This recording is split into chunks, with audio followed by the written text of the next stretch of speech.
Olá, minhas queridas, é um prazer nós estarmos aqui novamente para estudar a Palavra de Deus na nossa Escola Bíblica Dominical da Igreja Batista Bíblica em Valparaíso. Nossa classe Esther vem estudando as colunas do caráter cristão e hoje nós teremos a oportunidade de ver mais uma dessas colunas. Mas antes, vamos orar. Senhor Deus, muito obrigado por estarmos aqui. Obrigado por termos liberdade, Senhor, de aprender da Tua Palavra. E eu te peço agora, Senhor, que o Senhor venha falar no coração de cada um de nós, Senhor, para que possamos aprender, Senhor, através da Tua Palavra, a sermos crentes com um caráter forte, Senhor, que realmente mostram na sua vida diária, Senhor, aquilo que acreditamos, aquilo que confiamos, aquilo que tem nos transformado, Pai. Abençoa para que possamos avançar em santidade, Senhor Deus, e assim agradá-lo cada dia mais. É isso que eu te peço e agradeço em nome de Jesus. Amém.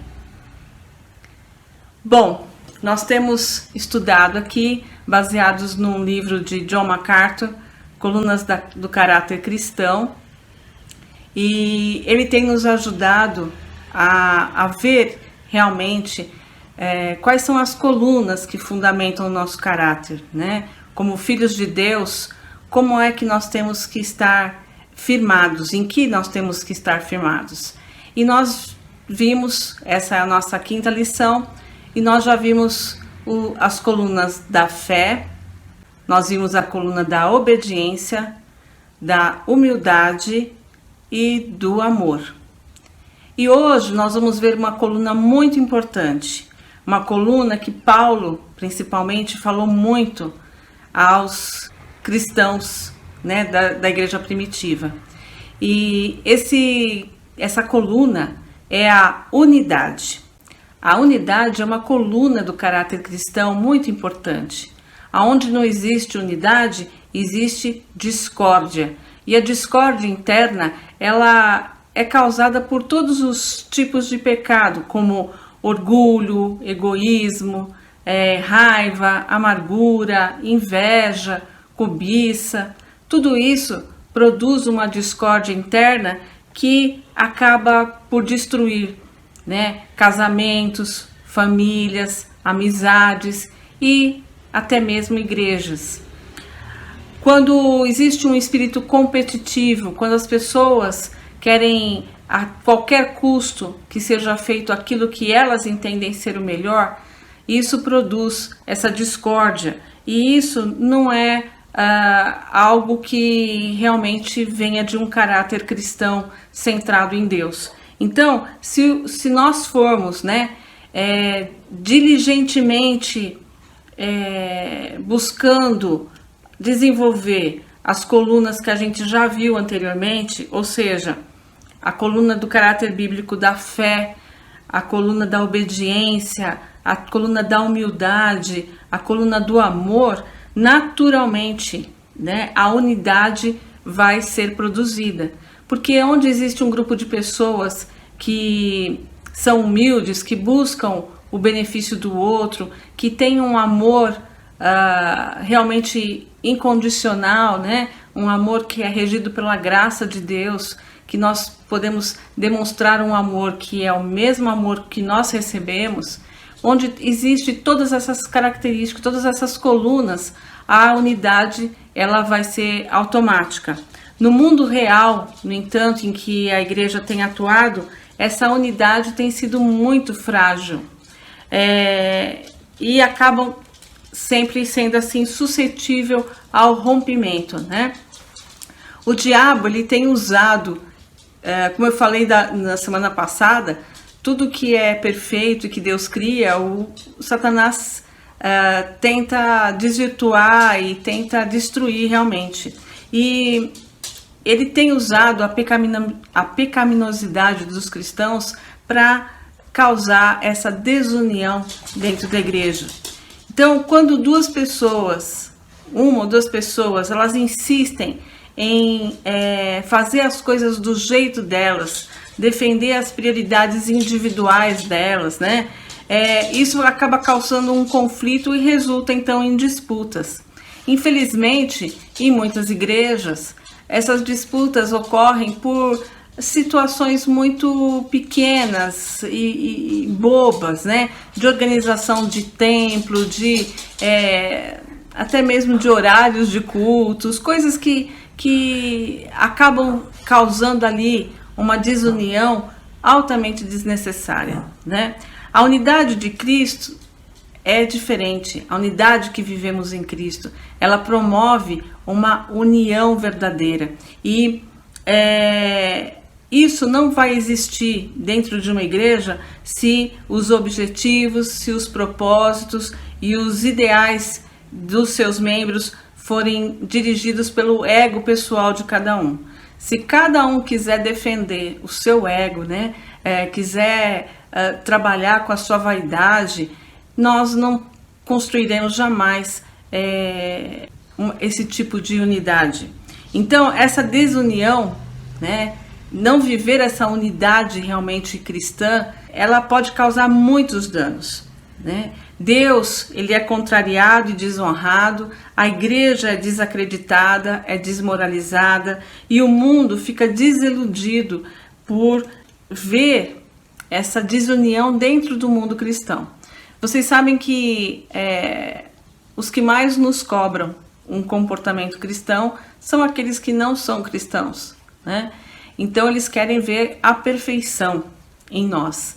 E a verdade é que quando existe desunião, existe briga, existe raiva, existe dissensão, a gente só reafirma essa incredulidade dos não cristãos. Então, esses resultados negativos, eles não valem o preço que a igreja tem que pagar somente para que alguns crentes arrogantes possam insuflar o seu ego, né? Então a gente não... É um preço muito alto para se pagar pela vaidade de alguém, pelo orgulho de alguém. Então, essa unidade, ela é fundamental, né? É uma coluna realmente de sustentação do caráter cristão e é imperativo que ela seja sempre preservada. O apóstolo Paulo, ele teve pessoalmente muitas experiências com o problema da desunião na igreja.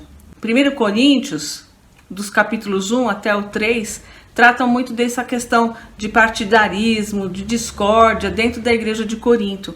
E ele sabia os danos, né, que isso causava a causa cristã realmente, né? Haviam ali crentes carnais que acabavam não se alimentando daquilo que era sólido, daquilo que era a palavra de Deus, né? E, portanto, frente a esse perigo, Paulo passou a exortar outras igrejas para que realmente mantivessem a unidade.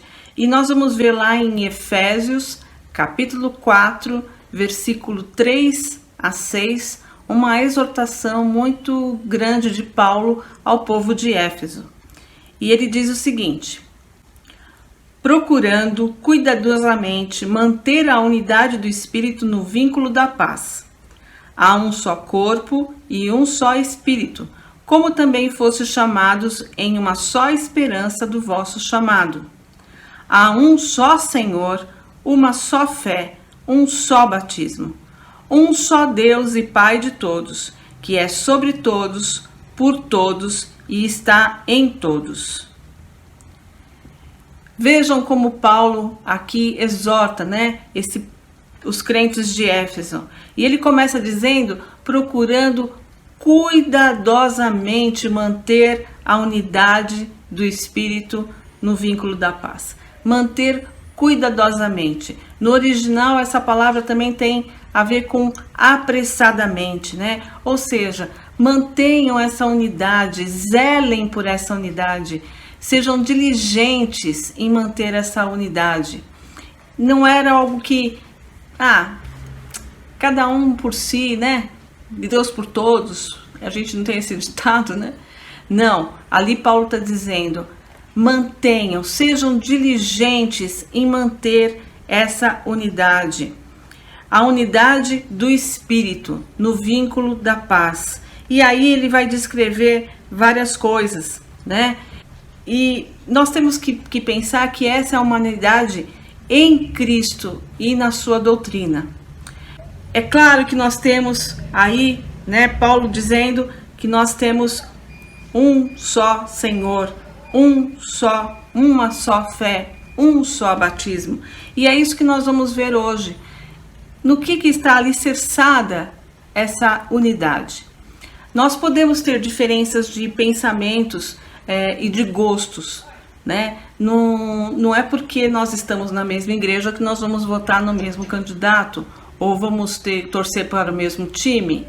Essas são questões da nossa vida cotidiana que dependem de fatores de gostos e de tudo. O que será que está querendo ser dito aqui quando se fala em unidade, de nós sermos um? Será que é pensarmos exatamente iguais? Né? É isso que nós vamos ver aqui, o que quer dizer isso, porque se está dizendo para a gente procurar cuidadosamente manter essa unidade, nós precisamos em princípio saber qual é essa unidade. Então, a unidade, ela não é feita por homens, ela não é criada por uma igreja, não é criada por uma denominação. Não, nós somos um porque nós temos a mesma placa de igreja, né? Não, ela se refere à unidade interior que mantém todos os verdadeiros crentes unidos na medida em que isso funciona na vida deles. É a unidade gerada pelo Espírito Santo, pois em um só Espírito todos nós fomos batizados em um corpo, quer judeus, quer gregos, quer escravos, quer livres, e a todos nós foi dado beber de um só Espírito. O certo é que há muitos membros, mas um só corpo, como está escrito lá em 1 Coríntios, capítulo 12, versos 13 e 20, e Romanos 8, 9. E essa unidade, ela é mantida pelo vínculo da paz, que é o cinto espiritual que envolve e une os crentes ao mesmo tempo.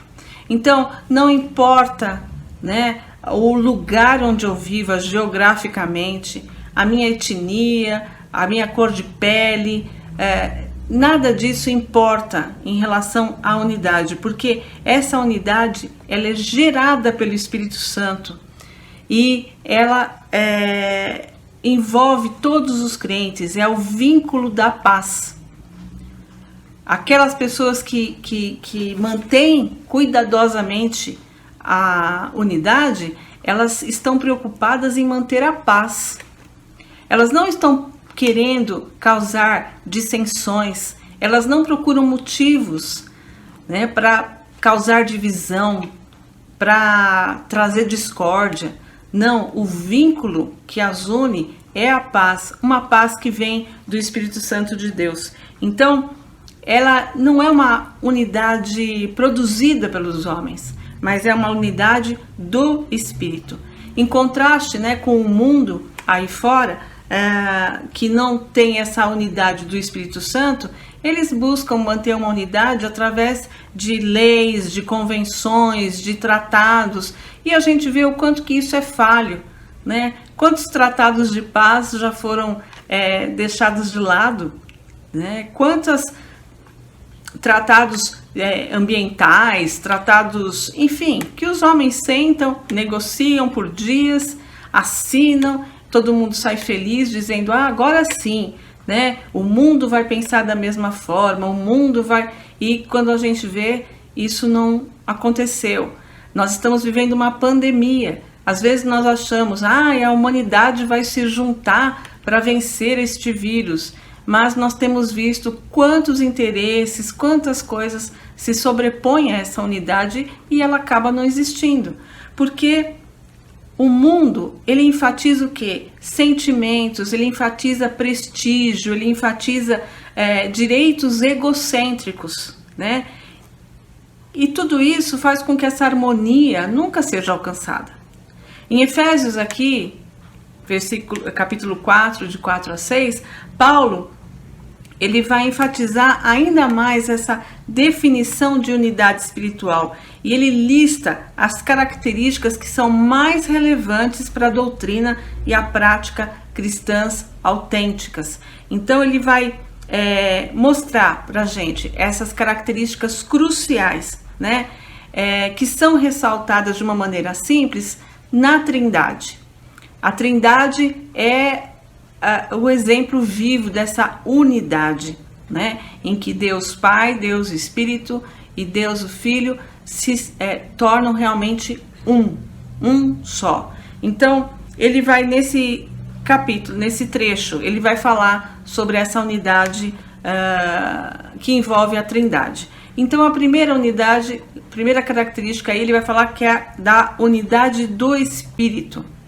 A verdadeira igreja é composta como cada crente que já confiou ou que confiará em Jesus Cristo se torna um.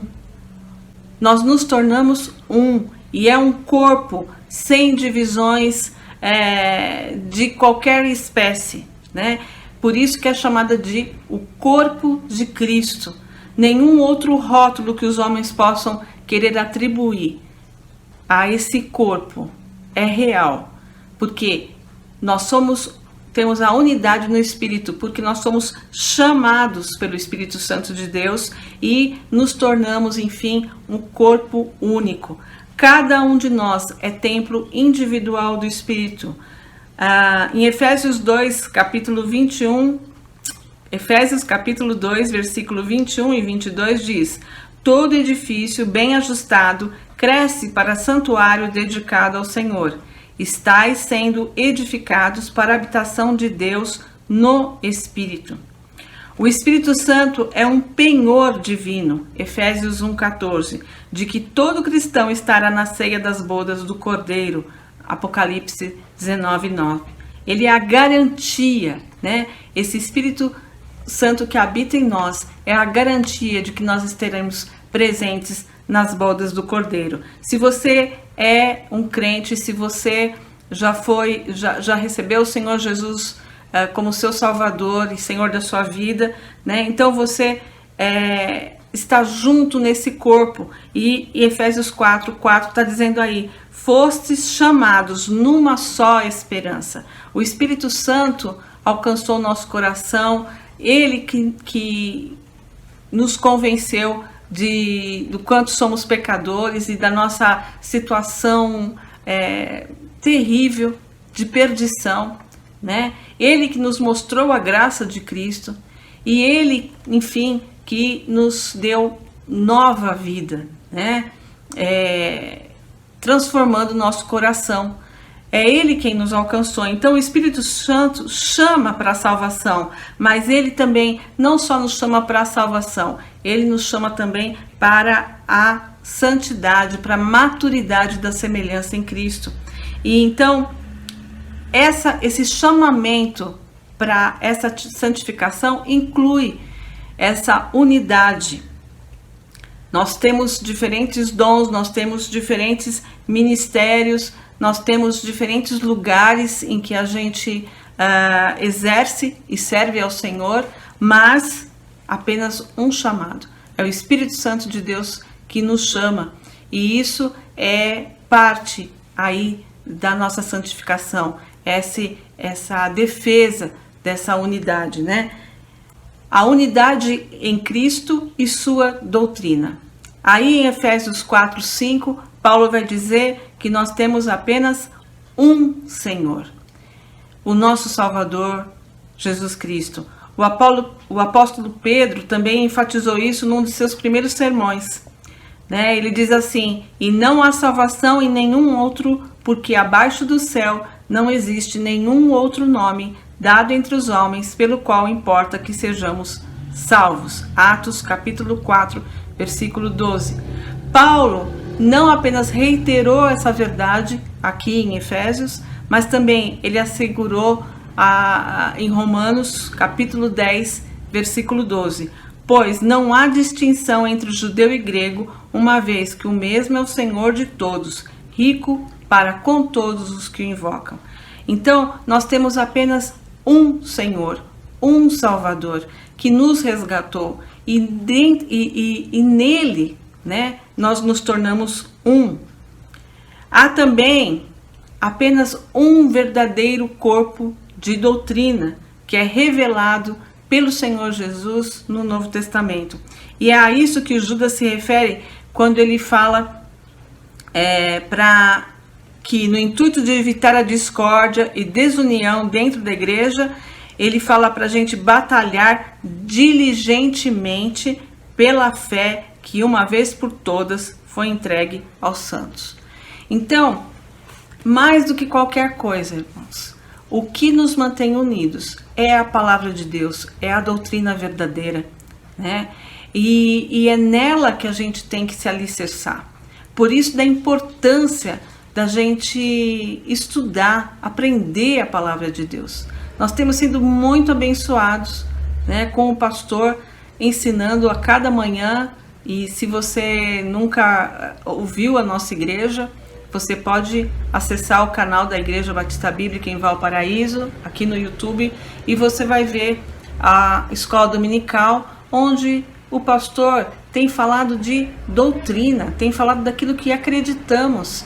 E é muito importante, né, nós estarmos conscientes, sabedores daquilo que está escrito na palavra de Deus, porque nós temos apenas uma doutrina, um corpo doutrinal, né, que é revelado no Novo Testamento, e nós precisamos pedir a Deus que nos dê sabedoria para entender cada uma dessas coisas, porque é isso o que nos une, né? Se com a ajuda do Senhor nós estudarmos a sua palavra de maneira fiel e cuidadosa, nós poderemos evitar que o corpo da doutrina seja fragmentado em ideias concorrentes e contraditórias.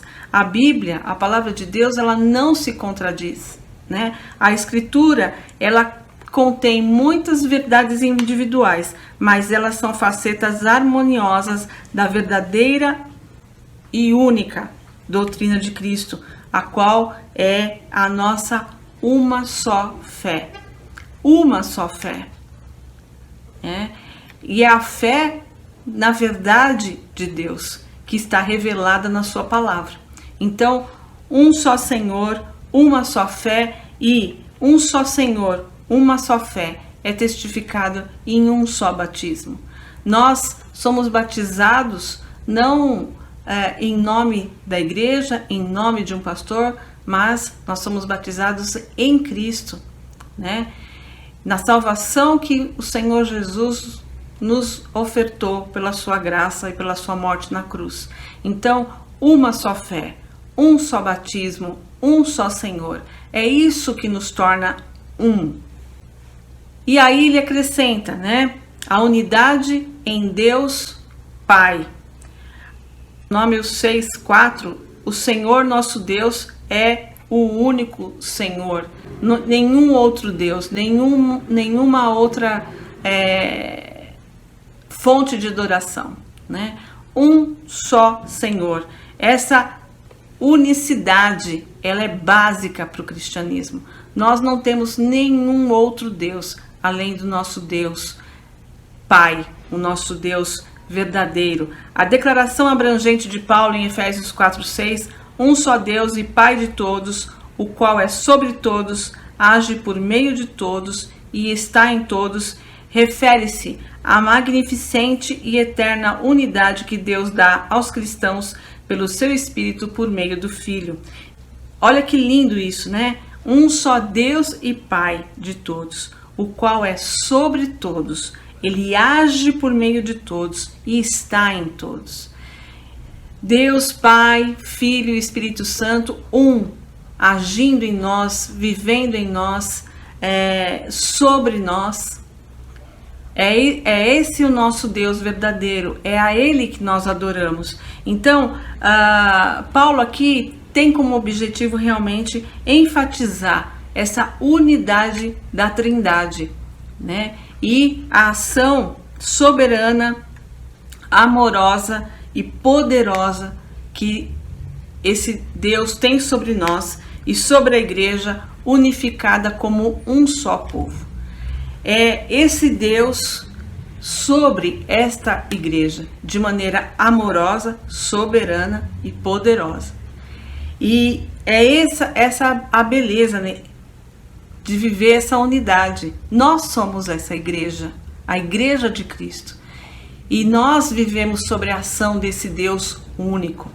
Então, nós devemos ter unidade na pureza da verdade. Os crentes, portanto, devem se unir em torno da verdade e nunca em detrimento da pureza ou da clareza doutrinária.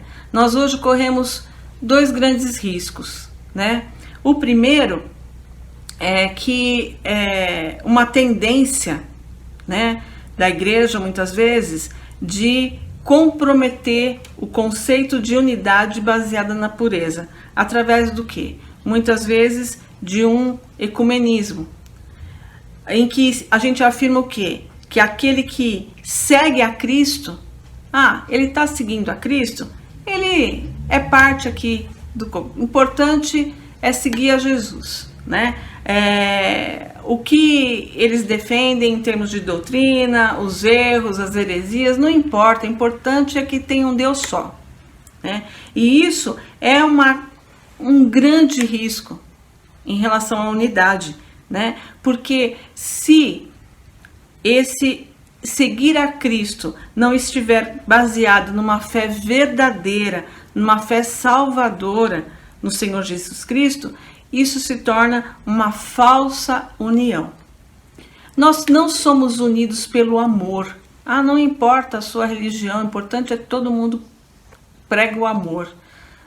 Não, se é defendido heresia, se é defendido coisas que ignoram a sã doutrina, né? A doutrina expressa na verdade da palavra de Deus, isso é um risco. Isso não é unidade. Nós não somos um com quem não professa aquilo que está na palavra de Deus, né? Aquilo que está na Bíblia. Vamos dar a mãos todos, né? Não importa o Deus que você segue, o nome que ele tem, o importante é o amor. Não é isso o que a palavra de Deus nos diz, né? Então, nós temos que lutar por uma unidade baseada no entendimento comum de quem Deus é e qual é a sua vontade, que é derivada de uma compreensão comum das Escrituras. Então, nós vamos saber quem Deus é, nós vamos saber qual que é a sua vontade, aonde? Na fonte, né? Na sua palavra, na Bíblia. E se alguém está professando algo que não está na Bíblia, essa pessoa não pode ser considerada uma conosco, um corpo. Não é um corpo, né? Porque não está defendendo e reconhecendo realmente a verdade de Deus que está lá na sua palavra. E a outra coisa que é um grande risco para a unidade é muitas vezes nós fazemos vista grossa para atitudes pecaminosas e aceitar todos sob a sombra da igreja, não importando o quanto essas pessoas estejam sendo desobedientes à palavra de Deus. O amor, ele não se sobrepõe à obediência, né? Então, nós não podemos acolher atitudes pecaminosas, comportamentos pecaminosos, ignorar isso por uma defesa de uma unidade. Tito, capítulo 3, versículo 9 a 11 diz: evita discussões insensatas, genealogias, contendas e debates sobre a lei, porque não têm utilidade e são fúteis. Evita o homem faccioso, depois de admoestá-lo primeira e segunda vez, pois sabes que tal pessoa está pervertida e vive pecando e por si mesma está condenada. Alguém que não se arrepende, né, que é herege, que não se arrepende dos seus erros, não quer ter aí uma mudança de vida, né? Ele perde o direito de ser aceito dentro da unidade, da comunhão da igreja. Nós não estamos falando aqui de perder salvação, porque nós não temos esse direito, né, de dizer que a pessoa não é salva, nunca foi salva. Isso realmente quem conhece o coração é o Senhor. Nós só vemos os frutos, né? Por isso que nos causa estranhamento quando os frutos não são aqueles frutos do Espírito, né? A pessoa não demonstra em nenhum momento que o Espírito Santo de Deus está agindo na vida dela e mostrando para ela os erros dela e trazendo ela a um arrependimento. Então, essa pessoa não deve fazer parte da comunhão, né? Paulo disse aos Tessalonicenses: nós vos ordenamos, irmãos, em nome do Senhor Jesus Cristo, que vos aparteis de todo irmão que ande desordenadamente e não segundo a tradição que de nós recebestes. Essa tradição não é um conjunto de regras que eles tinham formulado, né? Quando ele está falando aqui, é o conjunto de fé e prática revelado a Paulo pelo Espírito de Deus. A questão aqui é que a verdadeira unidade do Espírito pertence somente àqueles que afirmam a verdade de Deus e, como resultado, vivem vidas piedosas, né? As pessoas que afirmam a verdade de Deus, as pessoas que se comprometem a conhecer a verdade de Deus, elas vão produzir frutos de obediência, vão, enfim, estar realmente ali defendendo a unidade do corpo de Cristo, porque elas estão dentro, buscando, né, o caminho da santidade e o caminho realmente de agradar ao Senhor. Então, Jesus fez uma oração pela unidade dos crentes. Está lá em João, capítulo 17, versículo 23, que diz assim: eu neles e tu em mim, para que eles sejam levados à plena unidade, a fim de que o mundo reconheça que me enviaste e os amaste, assim como me amaste. Então, essa oração Jesus fez para todos aqueles que forem a Ele. Seja concedida a mesma vida eterna para se tornarem participantes da natureza divina e terem o Espírito de Deus habitando neles. Mas um só e o mesmo Espírito realiza todas estas coisas, distribuindo-as como lhe apraz a cada um individualmente. Porque, assim como o corpo tem muitos membros e todos os membros, sendo muitos, constituem um só corpo, assim também com respeito a Cristo. Pois, em um só Espírito, todos nós fomos batizados em um corpo, quer judeus, quer gregos, quer escravos, quer livre, e a todos nós foi dado beber de um só Espírito. O certo é que há muitos membros, mas um só corpo. E Cristo em nós nos torna únicos, e essa unidade tem como fim que o mundo reconheça Cristo em nós. A dissensão não mostra Cristo, né? A discórdia não mostra Cristo, mas a unidade que se firma na palavra de Deus, esta mostra, esta revela, né, o Cristo. Podemos pensar, podemos ter uma mesma fé, ter o mesmo Senhor, porque Cristo morreu por nós e nos alcançou. Então, essa unidade revela o Senhor Jesus. Existe um resultado prático dessa unidade, a unidade espiritualmente orgânica. Nossa fé igualmente preciosa, como está lá escrito em 2 Pedro 1:1, torna-se a base da nossa prática e comunhão. A unidade verdadeira e dada por Deus já está presente na igreja. Não é uma união para a qual nós que compomos a igreja necessitamos gastar muito tempo e energia tentando produzir. Porém, ela é uma coluna da verdade que devemos sustentar firmemente e preservar com toda a diligência. Não somos nós que resolvemos assim, vamos nos tornar um. Não, quem nos torna um é Cristo, através do seu Espírito, quando nos alcança e nos faz parte e nos torna parte do seu corpo. Mas nós temos que buscar sustentar firmemente, preservar com toda a diligência essa unidade, né? As instruções do apóstolo Paulo à igreja de Coríntios sobre como demonstrar a unidade de maneira prática são extremamente claras. Está lá em 1 Coríntios, capítulo 1, versículo 10, que diz: rogo-vos, irmãos, pelo nome de nosso Senhor Jesus Cristo, que faleis todos a mesma coisa, e que não haja entre vós divisões, Antes, sejais inteiramente unidos na mesma disposição mental e no mesmo parecer. O elemento crucial para demonstrar a unidade cristã prática para aquelas pessoas que nos rodeiam é que a gente tenha a mesma mente com referência à doutrina, a um estilo de vida e plano de ação básicos da igreja. O Antigo Testamento já dizia, né? Lá em Salmo 133:1, ó quão bom e quão suave é que os irmãos vivam em união. Então, nós devemos sim buscar diligentemente falar a mesma coisa. Como é terrível, né? Você está numa igreja que cada um defende uma doutrina. Isso não pode existir, né? Nós temos que olhar para a palavra de Deus e aprender. Para isso nós temos que ter líderes sábios que estudem a palavra de Deus, e nós devemos orar para que o Senhor revele a eles a sua palavra, que eles possam nos instruir, possam nos mostrar.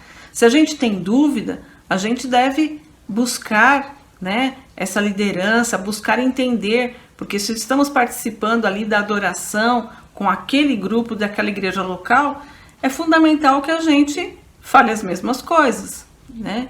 Então, a dissensão, a gente não pode ficar ouvindo uma mensagem, saindo e falando mal da mensagem. Se a gente não compreende aquilo daquela forma, nós temos que conversar com a nossa liderança, tentar entender, né? Mas é fundamental que a gente fale a mesma coisa. A verdadeira unidade, né, para os crentes é isso. Ó, quão bom, quão agradável é viver com aquelas pessoas, né, que nós estamos unidos de fato, na mesma fé, no mesmo amor, tendo o mesmo Senhor. Que o Deus da perseverança e do ânimo vos dê o mesmo modo de pensar entre vós, segundo Cristo Jesus, para que, unânimes e uma só voz, glorifiqueis o Deus e Pai de nosso Senhor Jesus Cristo. Portanto, acolhei-vos uns aos outros, como também Cristo nos acolheu para a glória de Deus. Foi isso que Paulo disse aos romanos, né? Que Deus desse a eles perseverança, desse a eles ânimo, para que eles pudessem pensar de uma mesma forma. Segundo quem? Segundo Cristo Jesus. E para quê? Para que unânimes e a uma só voz, vocês glorifiquem o Deus e Pai de nosso Senhor Jesus Cristo. A unidade do corpo tem como objetivo isso, a glória de Deus, glorificar a Deus. Essa é o objetivo realmente dessa unidade. Deus quer que nós expressemos racionalmente a unidade, centralizados no entendimento comum da sua verdade revelada. É esse entendimento comum da verdade de Deus que está na Bíblia que vai fazer com que a gente racionalmente, né, seja um. Os cristãos poderiam passar a vida inteira tentando se unificar e tudo seria inútil se não confiassem num padrão comum.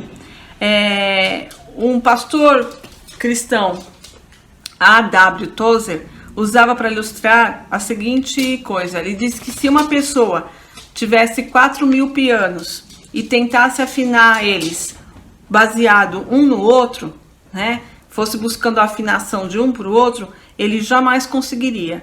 No entanto, se usar um diapasão, né, que é aquele instrumento que dá o tom realmente para afinar todos os pianos, né, ele, enfim, conseguiria. E qual que é o diapasão pelo qual todos os crentes são afinados? É a fé, né? É a verdade do Evangelho.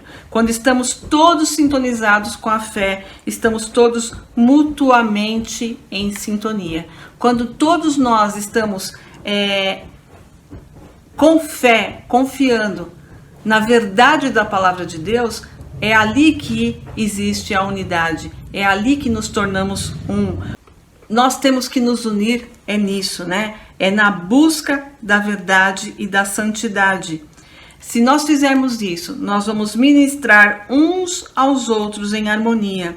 Glorificaremos o Senhor a uma só voz e daremos um testemunho uniforme e consistente àqueles que não conhecem a Deus. É isso que nos une, irmãos. É a verdade da palavra de Deus. É a sã doutrina expressa na palavra de Deus. E é essa doutrina que nós devemos buscar conhecer a cada dia mais, né? Então, seja fiel ao estudo da palavra de Deus. Olhe para as Escrituras com toda a atenção, né? Orando para que o Espírito Santo de Deus revele ao seu coração. Nós somos um em Cristo. Nós temos um só Senhor. Devemos ter uma só fé. Nós devemos estar unidos pela palavra de Deus, para que a gente possa, alicerçados nessa palavra, prosseguir. E é essa unidade na palavra, em que todos falam uma mesma coisa, que vai glorificar o nome de Deus e que vai atrair outros a esse mesmo Jesus. Que nós possamos buscar essa unidade, que nós possamos permanecer nela, porque quão agradável é que os irmãos vivam em união. Amém? Uma ótima semana para todos. Que Deus nos abençoe.